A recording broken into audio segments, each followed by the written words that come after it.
03-0159, Program Studi Bimbingan Konseling Islam, Fakultas Usuluddin Adab dan Dakwah, Universitas Islam Negeri Palu. Dengan adanya saya di sini untuk memenuhi tugas mata kuliah BK Multibudaya. Baik, langsung saja saya akan membahas kasus-kasus konseling multibudaya. Bagaimana konselor dapat menangani kasus-kasus konseling multibudaya yang kompleks dan apa saja strategi yang dapat digunakan oleh konselor untuk memecahkan masalah dalam kasus-kasus tersebut. Kasus-kasus konseling multibudaya adalah situasi di mana seorang konselor harus menangani klien dari latar belakang budaya yang berbeda dengan dirinya sendiri. Berikut ada beberapa contoh kasus konseling multibudaya. Contoh kasus yang pertama, klien dari budaya kolektivis. Klien adalah seorang wanita dari budaya yang kolektivis yang merasa tertekan oleh keluarga untuk menikah dengan pria yang dipilih oleh orang tua. Konselor harus membantu klien menemukan solusi yang sesuai dengan kebutuhan dan keinginan klien. Contoh kasus kedua, klien dari budaya minoritas. Klien adalah seorang pria dari budaya minoritas yang mengalami diskriminasi dan merasa tidak diterima oleh masyarakat. Konselor harus memahami pengalaman klien dan membantu klien menemukan cara untuk mengatasi kesulitan dan meningkatkan kepercayaan diri. Bagaimana konselor dapat menangani kasus-kasus multibudaya yang kompleks? Konselor dapat menangani kasus-kasus multibudaya yang kompleks dengan menggunakan beberapa strategi. Yang pertama, mengidentifikasi dan memahami perbedaan budaya.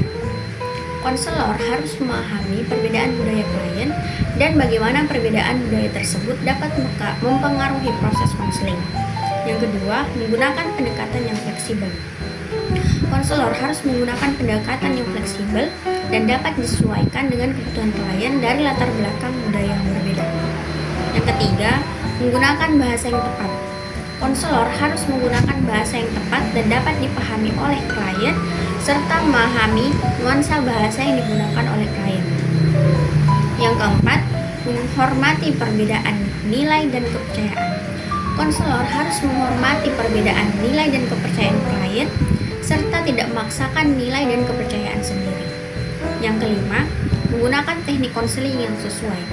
Konselor harus menggunakan teknik konseling yang sesuai dengan kebutuhan klien dari latar belakang budaya yang berbeda. Yang keenam, mengidentifikasi dan mengatasi hambatan budaya. Konselor harus mengidentifikasi dan mengatasi hambatan budaya yang dapat mempengaruhi proses konseling.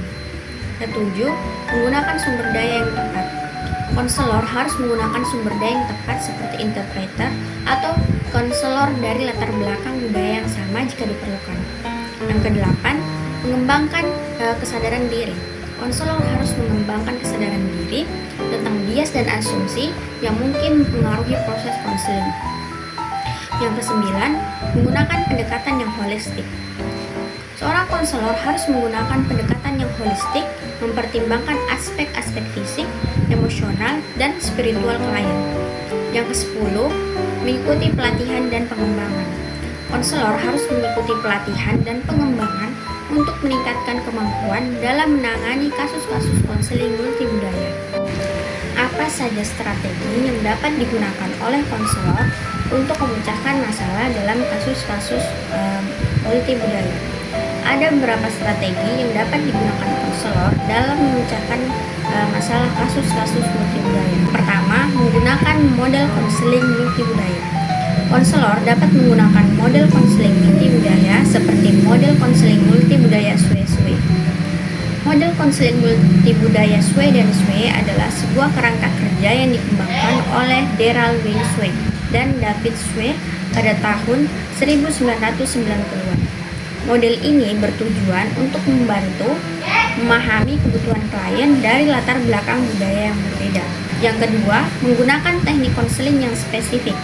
Konselor dapat menggunakan teknik konseling yang spesifik seperti teknik konseling kognitif behavioral untuk membantu klien mengatasi masalah yang spesifik.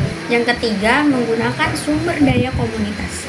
Konselor dapat menggunakan sumber daya komunitas seperti organisasi komunitas atau kelompok dukungan untuk membantu klien mendapatkan dukungan yang dibutuhkan. Dengan menggunakan strategi-strategi tersebut, konselor dapat meningkatkan kemampuan dalam menangani kasus-kasus konseling multibudaya dan meningkatkan kualitas layanan konsumen.